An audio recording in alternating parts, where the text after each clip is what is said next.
I live next door in Cambridge, on the upper floor of a two-family house on a half-acre lot. My neighbor's bedroom peers directly into my bedroom. At night, I fall asleep to screeching tires and the rumble of trucks. These days, I visit the wilderness only a few weeks each summer. Still, every day I glory in mountain peaks, in whitewater rapids, and in alpine gardens as I take my daily walk to Harvard Square. I start early when the streets are quiet and the light is low and the little green in my city still glows.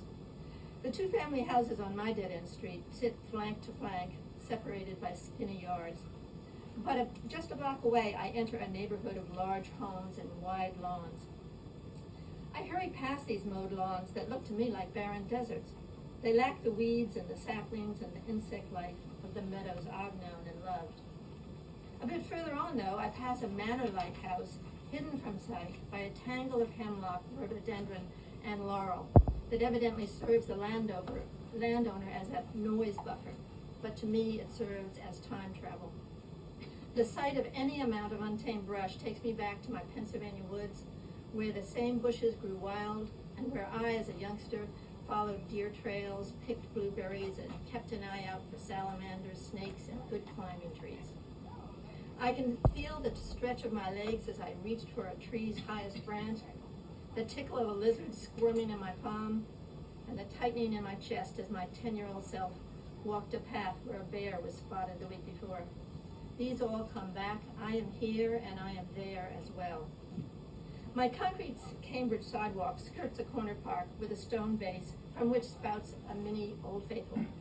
The sight of the pulsing water sends my mind careening down New Hampshire's swift river, jouncing over the standing waves on the Allagash, steering past treacherous boulders on the Delaware, and on the Mains River being stared down by a moose, who, after readying himself to charge, instead urinated long and hard and sauntered away.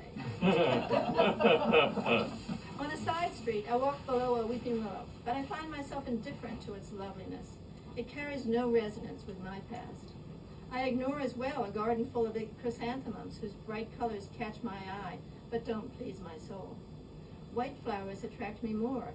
They remind me of the rare times in the wilderness that I've come upon a creamy western yucca or a waxy white Indian pipe. My morning walk ends on Torrey Road, Rattle Street, where colonial houses sport blue plaques that certify their age. Just after the Longfellow House, I pass a wall built of granite. I don't give a thought to the famous poet Henry Wadsworth, but I do to the glint of mica, feldspar, and quartz in the wall, which takes me back to the Sierra Mountains, where as a teenager I fell in love with rock. That's where I first scaled mountain peaks, after which, over the next several decades of my life, I explored on foot most of my country's mountain ranges, the Rockies, the Cascades, the White Mountains, the Wind Rivers, and the volcanoes of Hawaii.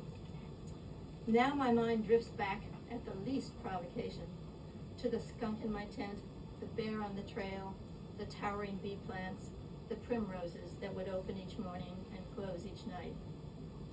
My sidewalk that was concrete has changed to slate, and now it changes again to brickway that rises and falls, the result of winter heaves. I look down so I won't trip, and the brick's glow puts me into the red sandstone canyons of Utah, and the wind-shaped arches, the cool of an overhang in 100-degree heat, the damp orchids in spring seeps, the pull of quicksand. My mind sees sagebrush and cactus as my body arrives in Harvard Square.